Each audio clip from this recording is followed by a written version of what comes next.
This is a Samsung oven which had an error message of SE coming up, and I looked it up and it was a switch membrane, which is this thing right here. And I went ahead and pulled it, took it out. There's about 3 layers of screws.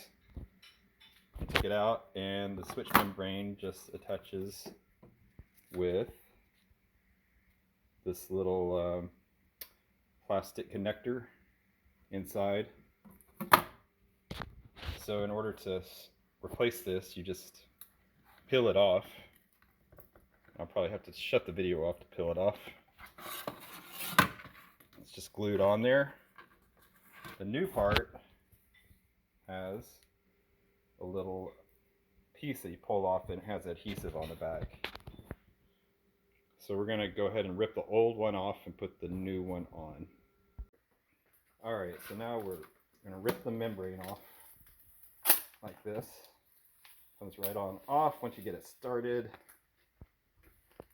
Good. Okay.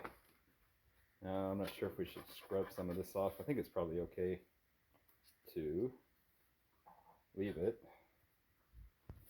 Let's see. It's pretty sticky. Yeah. Okay. Now we're going to put on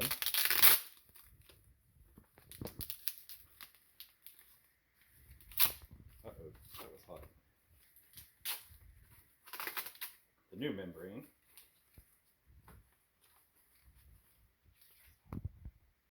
Okay, here's the new membrane here. And I'm going to rip off the plastic on the back. You could actually see all of the wiring on the inside. I guess you could on the other one, but the stickiness was covering it up. I'm going to go ahead and center this on the top. I'm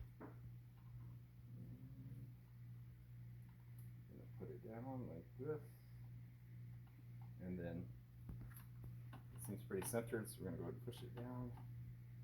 Oh, forgot to put it through the hole. Pull it back up. Remember to put it through the hole, guys. Put that through the hole. The little connector is the magic sauce right there. Come on. Here we go. Put it in the hole.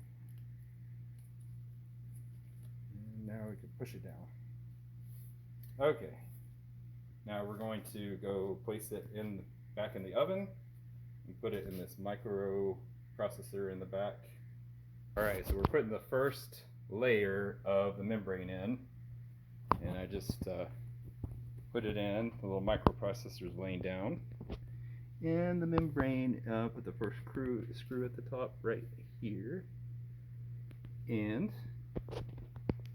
it has 2 more screws, and then we're going to put in the electrical connection in here, and I'm going to screw that in. Then I'm going to put this back up on top and start screwing that in. And we're going to test to make sure that the new one works before we do it all at the same time. Alright, so we put the microprocessor board back in partially. I didn't put all the screws in. We're going to hook this connector in right here. And actually, if you see this part right here, it slides in and out. Make sure it's out before you stick it in. And that's actually how you release it to start with. You stick this piece in all the way as far as you can. And then close it. Now we're going to plug it in and test it before we put everything back together. Alright, we just plugged it in. And everything is working now. Before, the bake would not work. The roast, anything on the left hand side would not work. Clear off would work. The start set and the light would work. I don't think any of this worked either, so this works great. The oven is working now. I'm going to go ahead and put the rest of the screws back in on the back. I want to show you one thing here. This is the piece on the back. It takes about 5 or 6 screws. I'm going to unplug it, make sure to unplug it when you start, and put the screws back, and then it'll be done. Alright, I got everything back together, plugged it back in, and again, it's all working. Thanks for watching this video.